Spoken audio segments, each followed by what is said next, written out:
Praise the lord. ప్రభువైన యేసుక్రీస్తు నామంలో మీకందరికీ కూడా శుభములు. దేవుని యొక్క ఉచితమైన కృపచేత, అన్నిటికంటే ముఖ్యంగా ఆయనకు అనుదినము మన పట్ల పుట్టుచున్న వాత్సల్యం చేత మనం ఎంతో క్షేమంగా ఎన్ని రోజులు గడిపాం కదా. దేవుడు అనుదినము మనకు తోడుగా ఉన్న విధానాన్ని బట్టి ఆయనకు వేలాది స్తుతులు స్తోత్రములు చెల్లిస్తున్నాము. ఈ నూతన దినంలో కూడా ఆయన మనతో ఉండి మనలను క్షేమంగా నడిపించుడుగాక.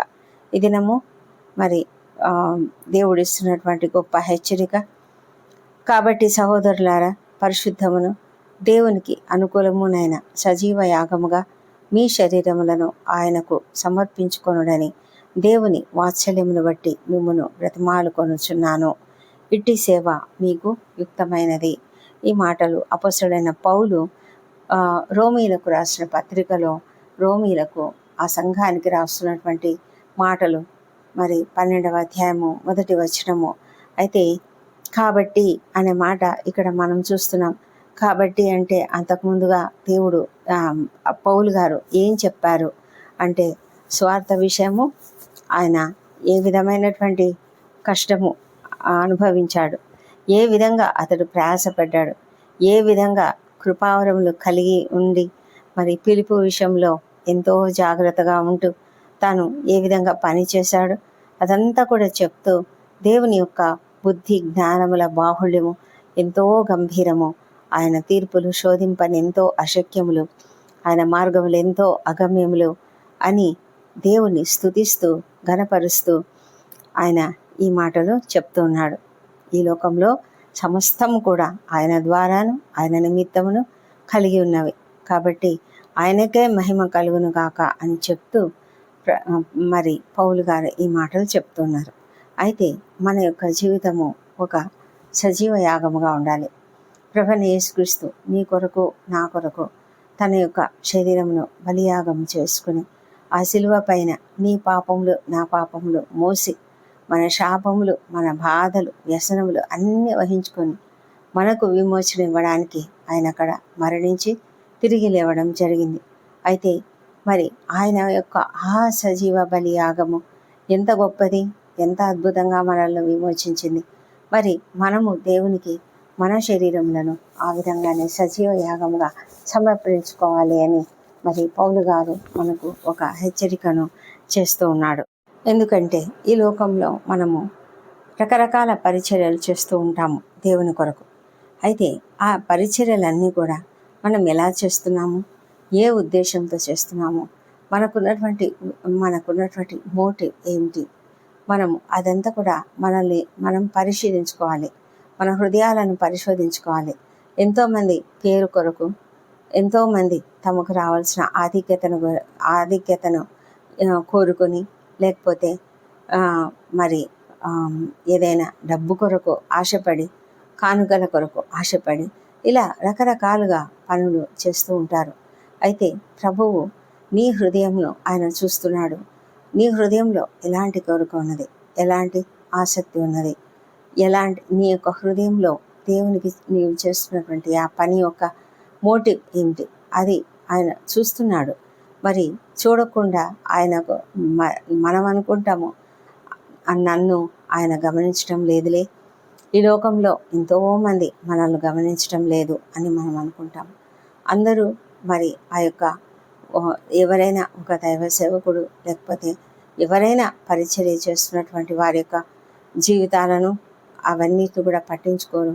వారు ఎంతో చక్కగా వాక్యం చెప్తూ ఉన్నారంటే, వారు ఎంతో చక్కగా ప్రార్థనలు చేస్తూ ఉన్నారంటే, మన గురించి మనల్ని ఎంతో చక్కగా పట్టించుకుంటూ ఉన్నారు అంటే మనము వాళ్ళ పట్ల ఆకర్షితులమవుతాము.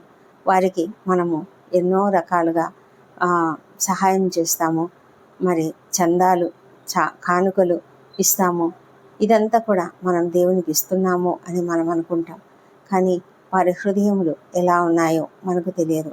ఈ లోకంలో ఏ సేవకుడైనా సరే తన హృదయము చక్కగా ఉంటేనే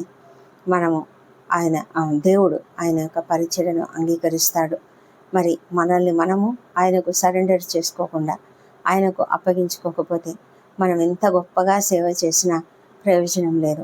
ఎందుకంటే ప్రభు ఒక దినం చెప్తాడంట, మీరెవరో నేను ఎరుగను అంటాడు. అందరూ అంటారు, ప్రభువా, నేను నీ నామంలో దయ్యంలను వెళ్ళగొట్టలేదా? నీ నామంలో ఎంతోమందిని స్వస్థపరచలేదా? నీ నామంలో ఇది చేయలేదా, అది చేయలేదా అంటారు. కానీ మరి ప్రభువు ఏం చెప్తాడంటే, మీరెవరో నాకు తెలియదు అంటాడు. మరి మన యొక్క పరిచర్య ఎల్లప్పుడూ కూడా స్వచ్ఛమైనదిగా, నిష్కళంకమైనదిగా ఉండాలని మరి దేవుడు కోరుతూ ఉన్నాడు. మోషే తను ఎంతగానో ఆశపడ్డాడు, తన ప్రజలను రక్షించాలని అనుకున్నాడు. అయితే తన ప్రయత్నం చేశాడు. తను ఏం చేశాడంటే తన యొక్క ఆలోచన చొప్పున చేశాడు. అయితే తన యొక్క ఆలోచన చొప్పున ఒక ఐగుప్తీని చంపాడు. తను అనుకున్నాడు, ఎలాగో నా నా నా యొక్క జాతిని నేను రక్షించాలి అనుకున్నాడు. కానీ మరి అక్కడ ఉన్నటువంటి ప్రజలు అతన్ని అంటే ఒక రకంగా అతడు పారిపోవాల్సి వచ్చింది. అయితే ఆ తర్వాత తను ఎలాంటి ఆలోచనలు కలిగి ఉన్నాడో, ఎలాంటి వేదన కలిగి ఉన్నాడో మనకు తెలియదు. కానీ 40 సంవత్సరముల పాటు అతడు అక్కడ ఆ మిద్యాను ఆ ప్రదేశంలో పశువులను కాచుకుంటూ ఉన్నప్పుడు దేవుడు ఒక పొద నడిమి నుంచి అతనితో మాట్లాడినప్పుడు అతడు ముందుగా దేవునికి సరెండర్ చేసుకోలేదు. తను చాలా సాకులు చెప్పాడు. అయితే చివరికి ప్రభు అడిగాడు, నీ చేతిలో ఉన్నది ఏంటి అని. అది ఒక కర్ర అని చెప్పినప్పుడు, ఆ కర్రను కింద పడవేయి అని చెప్పినప్పుడు అది కర్ర పామైంది. మరి తిరిగి తీసుకోమన్నప్పుడు అది మరి తిరిగి కర్రగా మారింది. ఈ విధమైనటువంటి అద్భుతం ద్వారా నీవు ఇంకా అనేక రకాల అద్భుతాలు చేస్తావు. ఇంకా అనేక విధాలుగా మరి వారిని ఆకట్టుకొని నువ్వు ఇశ్రాయేలీలను ఆ బానిసత్వంలో నుంచి బయటకు తీసుకొస్తావు, వెళ్ళు అని చెప్పినప్పుడు చివరికి తను సరెండర్ అయ్యాడు. ఎప్పుడైతే అతడు దేవునికి తనను తాను సమర్పించుకున్నాడో ఆ తర్వాత అతను ఎప్పుడు కూడా వెనుదిరిగి చూడలేదు. తన చేతి కర్ర ద్వారానే, అది ఆ కర్రలో ఏమైనా శక్తి ఉందా అంటే ఏమీ లేదు, కేవలం ఒక కర్ర మాత్రమే, ఒక మామూలు కర్ర. కానీ ఆ చేతి కర్రనే ఆ తర్వాత దేవుని కర్రగా మారింది.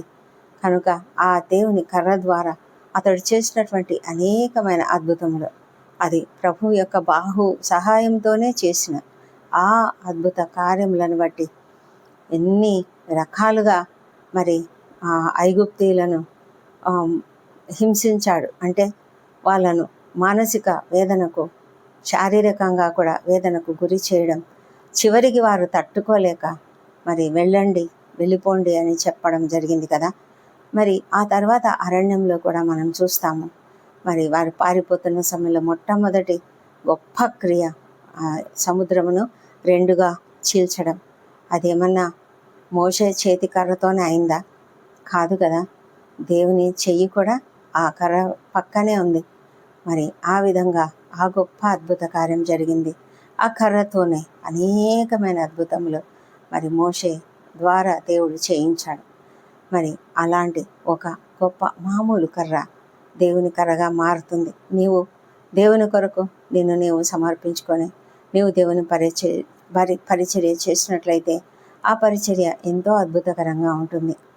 అందులో డబ్బు కాదు పనిచేసేది, అక్కడ మరి పేరు కాదు పనిచేసేది, అక్కడ ఇంకేదో ఏదో మరి నీ యొక్క కీర్తి ప్రతిష్టలు అని కాదు. కానీ అక్కడ జరిగేది దేవుని కార్యములు.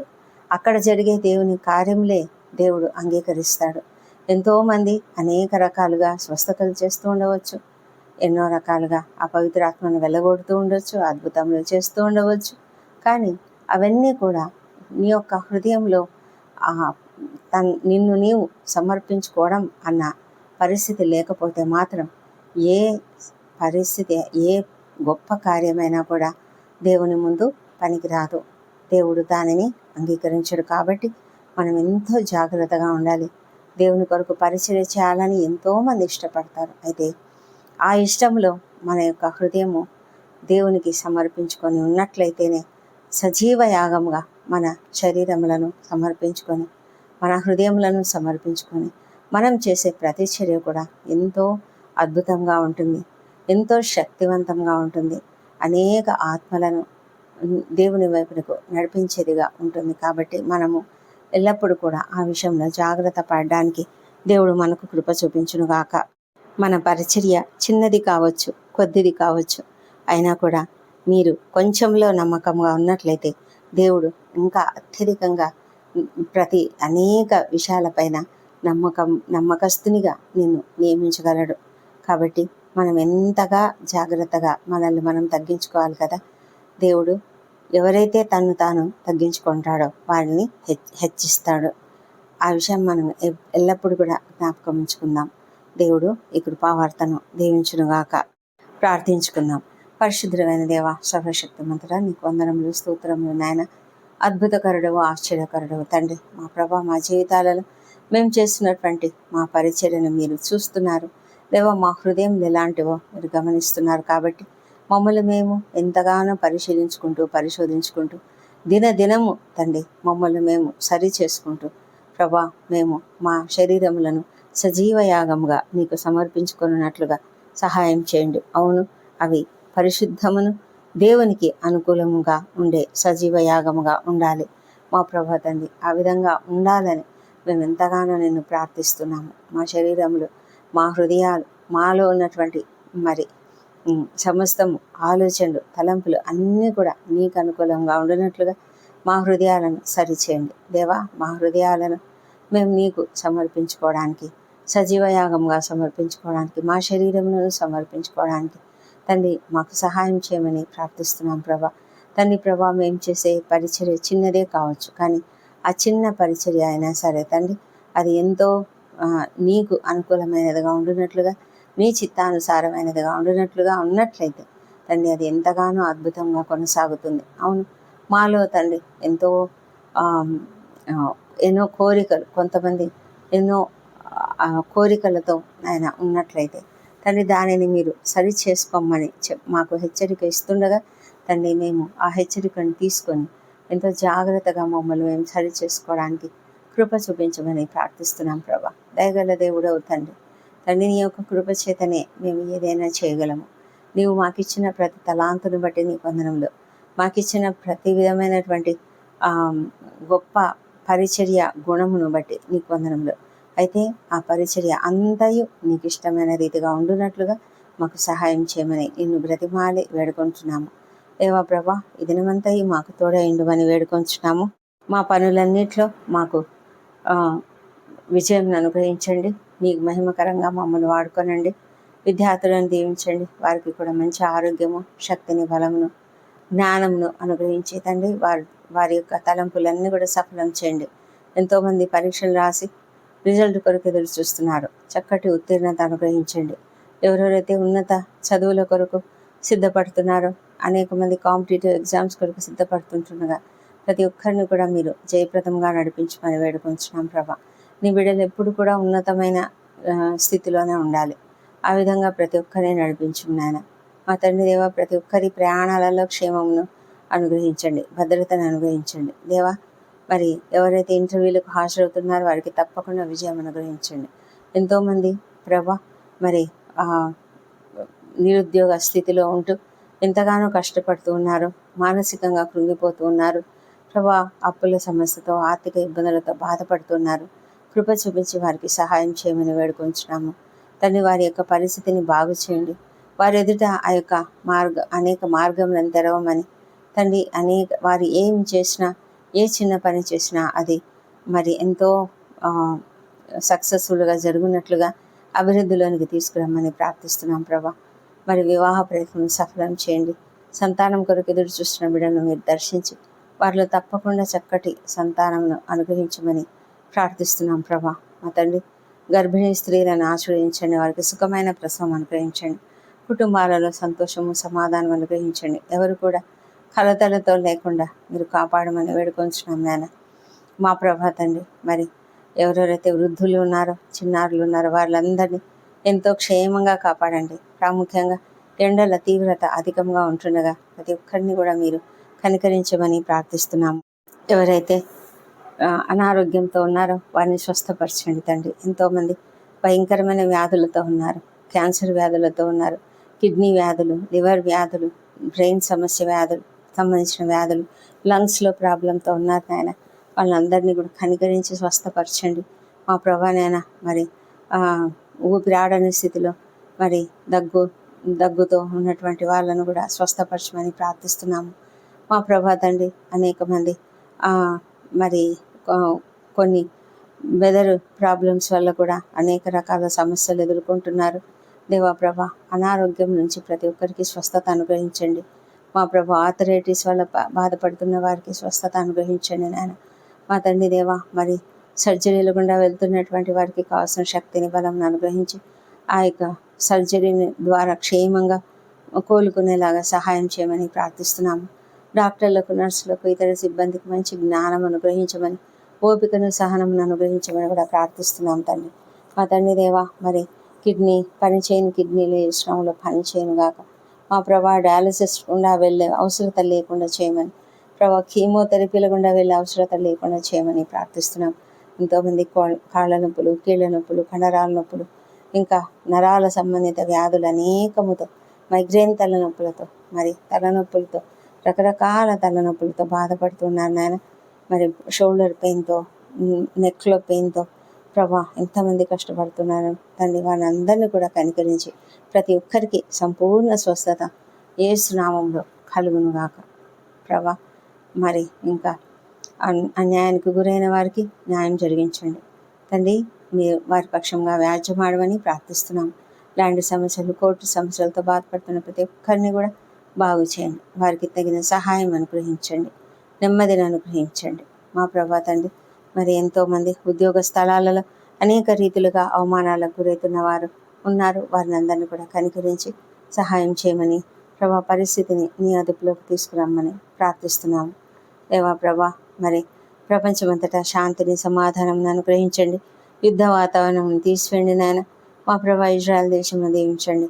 యెరూషలేమును దీవించి వారి నగరాలలో క్షేమమును, వారి ప్రాకారములలో నెమ్మదిని దయచేయమని ప్రార్థిస్తున్నాం. ప్రభా, రాకడ చాలా దగ్గరలో ఉంటుండగా నాయన, మేమంతా సిద్ధపడి ఉండడానికి మీరే కృప చూపించమని వేడుకొంచున్నాం.